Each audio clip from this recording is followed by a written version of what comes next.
हे friends, मैं हूँ गौरव और हमारे ब्रह्मांड के जन्म से लेके अब तक जितना समय गुजरा है उसमें से मानवता को आके बस 2 लाख साल ही हुए हैं। इसका मतलब 1370 करोड़ सालों में हम बस इसके 0.000015% समय ही आ रहे हैं। एक समय था जब हम अफ्रीका के जंगलों में जानवरों का शिकार करते थे और आज कुछ ही सालों में हमने पूरे पृथ्वी पर अपना कब्जा हासिल कर लिया है। और ये सब ब्रह्मांड के समय में सिर्फ एक पलक झपकाने जितना समय है। इंसानी सभ्यता आज भी टेक्नोलॉजी और दूसरे कई क्षेत्रों में काफी विकास कर रही है और हम इसी तरह ही आगे बढ़ते रहेंगे। लेकिन उसके लिए हमें एक बहुत महत्वपूर्ण चीज की जरूरत होगी और वो है ऊर्जा। आज के समय में ही हम लगभग 17.35 टेरावाट्स तक की ऊर्जा का उत्पादन कर सकते हैं, जो हम फैक्ट्रीज, बिल्डिंग्स, घरों में और गाड़ियों में यूज करते हैं। हमारे पृथ्वी में आज 760 करोड़ लोग हैं, 12 जन जिसमें से चांद पर जाके आए हैं और हम आए दिन स्पेस में सैटेलाइट्स भेज रहे हैं, सुपर कंप्यूटर्स बना रहे हैं और आगे मार्स ग्रह पे जाने के अरमान रखते हैं। कितने आधुनिक हैं हम, राइट? असल में हम अब तक इतने भी आधुनिक नहीं हुए हैं जितना हम सोचते हैं। 1964 में एक सोवियत एस्ट्रोनॉमर निकोलाई कार्डेशेव ने ब्रह्मांड के सभ्यताओं यानी सिविलाइजेशंस के टेक्नोलॉजी में आधुनिकता को मापने के लिए एक स्केल बनाया, जिसे हम कहते हैं दी कार्डेशेव स्केल।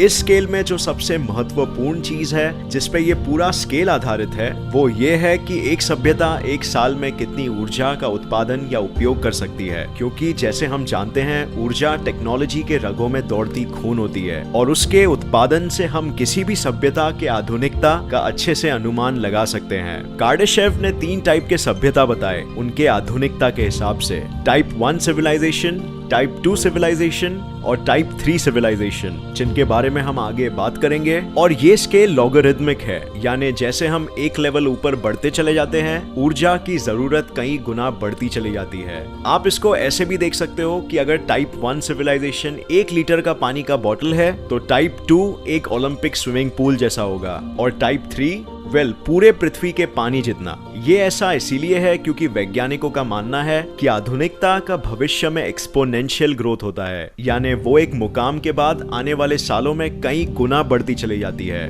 तो कार्डेशेव के हिसाब से टाइप 1 सिविलाइजेशन का मतलब वो सिविलाइजेशन यानी सभ्यता जिसने अपने ग्रह की सारी ऊर्जा पर पूरा नियंत्रण पा लिया है, यानी उन्होंने अपने ग्रह के सारे नेचुरल फ्यूल्स और सूरज की पड़ती हुई किरण का पूरा इस्तेमाल करना सीख लिया है। तो जैसे फॉर एग्जाम्पल हमारे ग्रह पृथ्वी को ही सूरज से 200 क्वाड्रिलियन वॉट्स पावर मिलता है, जो ऑफ कोर्स ऊर्जा है, लेकिन हम उसमें से कितना यूज कर पाते हैं?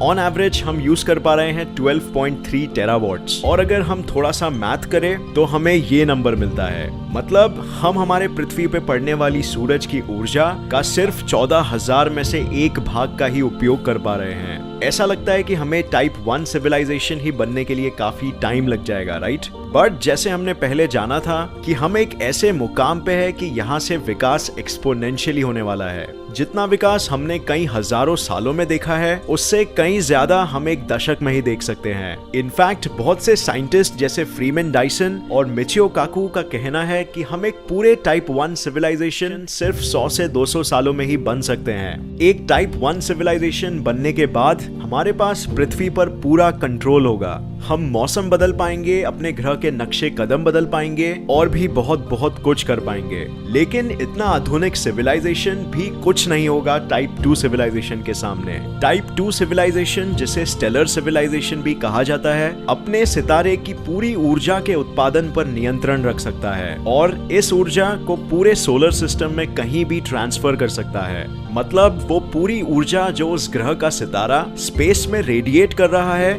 उसका वो सभ्यता पूरी तरह से उपयोग कर पाएगी। ये सुनने में ही कितना रोमांचक लगता है, राइट? और आज के टेक्नोलॉजी के हिसाब से असंभव भी। लेकिन विज्ञान का इतिहास रहा है कि इसने कितने असंभव कार्यों को भी संभव बनाया है। ये संभव कर पाने के लिए एक मॉडल भी बनाया गया है जिससे एक सितारे से निकलती सारी ऊर्जा को सोखा जा सकता है, और वो है जिसे हम कहते हैं डाइसन स्ट्रक्चर्स के द्वारा। ये चीज आपने साइंस फिक्शन मूवीज में देखी हो सकती है। ये बेसिकली एक सैटेलाइट्स का नेटवर्क होता है जो एक सितारे को चारों बाजू से घेर लेता है और उसकी सारी ऊर्जा को सोख सकता है। वैसे इसके काफी सारे मॉडल्स हैं, कुछ ऐसे दिखते हैं तो कुछ ऐसे या फिर ऐसे।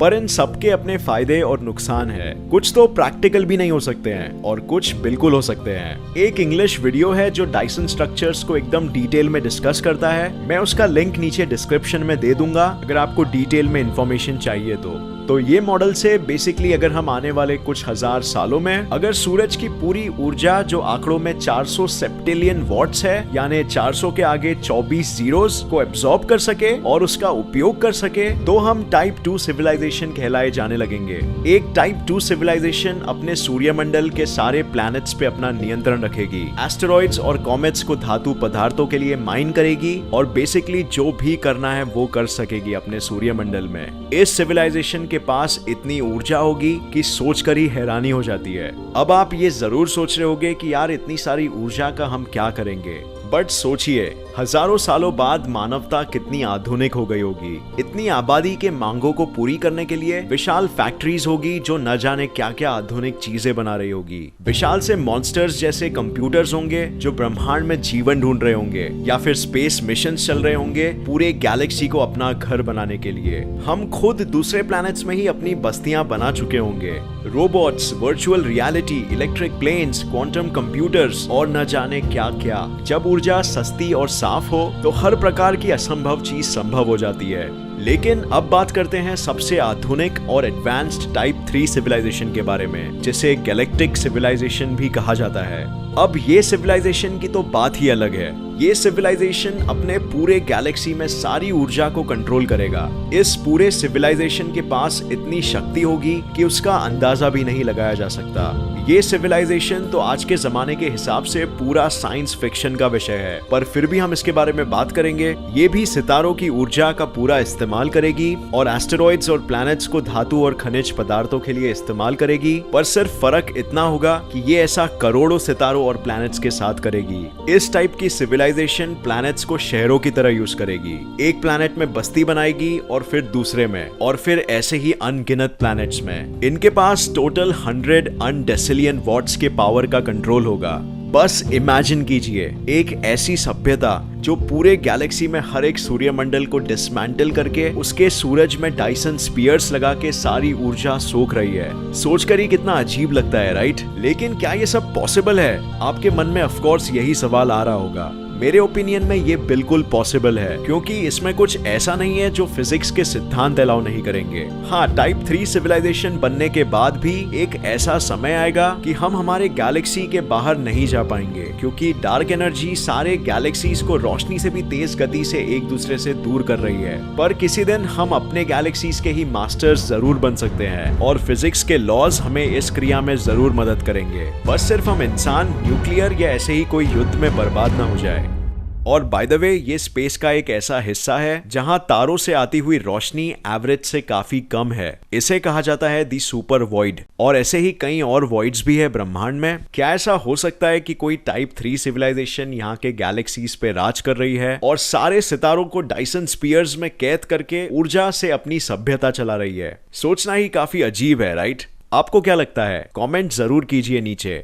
अगर आपको ये वीडियो पसंद आया तो इसे लाइक और शेयर करना मत भूलिए और ऐसे ही साइंस वीडियोस के लिए इस चैनल को सब्सक्राइब करके नोटिफिकेशन बेल ऑन करना मत भूलिए। और मैं आपको नेक्स्ट वीडियो में मिलूंगा ऐसे ही किसी इंफॉर्मेटिव वीडियो के साथ। तब तक के लिए देखते रहिए और सीखते रहिए। जय हिंद।